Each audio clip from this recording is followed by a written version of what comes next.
Hi again, this is Dr. Nick Galli, mental performance coach with US Speed Skating.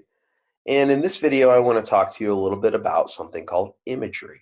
You may have heard this referred to as visualization. A lot of athletes, performers, and people will use visualization or imagery to get themselves ready to create an experience or recreate an experience so that they can feel like they've been there, and when they actually do it, it's no problem.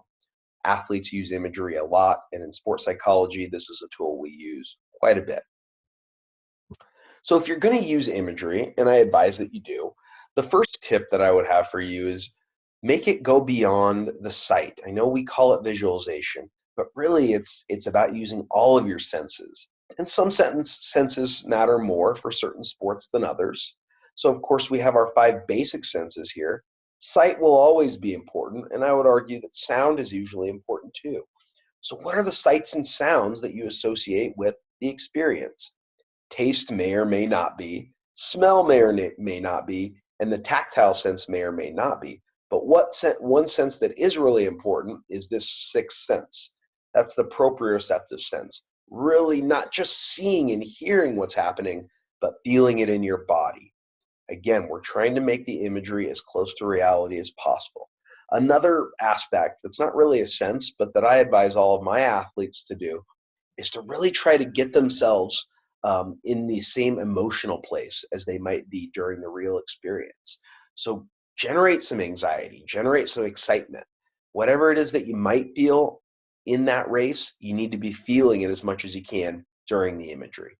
So tip number 1, use all the senses that matter. Tip number 2, make sure that you're creating success.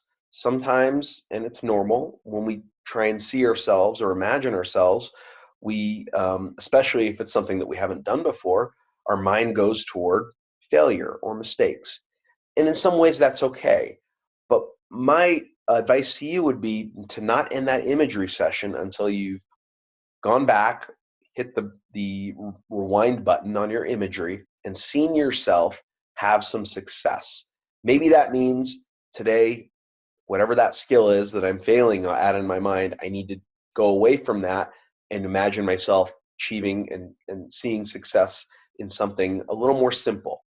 And then you keep building up until you are able to leave this session seeing absolute success on the skill that you'll need to be able to perform during competition. You just may need to build up to it, but don't leave your imagery on a negative note. We don't want you practicing failure in your mind. We want you practicing and seeing what it looks like to succeed in your mind. And then tip number 3, and I'll have to explain this photo to you. You need to make your actual experience similar to your imagined experience. This is a lot like tip number 1, but what I want to add is the setting where you do the imagery can be really important. Early on, when you're first practicing imagery or doing it for the first time, it can make a lot of sense to do it in your home or on your bed where you're relaxed and it's comfortable and you won't be disturbed. But later on, it's really nice to be able to be out in the field of play. So here we have NHL player Mike Camilleri. He's on the bench before a game. He's not in his full uniform, but he's sitting on the bench looking at the ice. He's got a stick in his hand, and you can YouTube this. He's actually, with his eyes open, going through his play in his mind, what he wants to do with the puck, where he wants to pass it, how he wants to set things up. So this is a really great add-on to enhance your imagery. If you can make your imagery setting very close to the actual performance setting, that will have an even more of an effect on your performance. So if you can be out there in your gear, standing up, going through the movements, even, if it might look silly, maybe you do it when you're on your own, that's going to help you to be able to generate the senses that you need and really make the imagery that much more powerful. So, in summary, make imagery work for you by going beyond just the visual to include all of your relevant senses, imagining success, and matching the setting in which you do your imagery as much as you can to the setting that you're imagining or creating in your mind.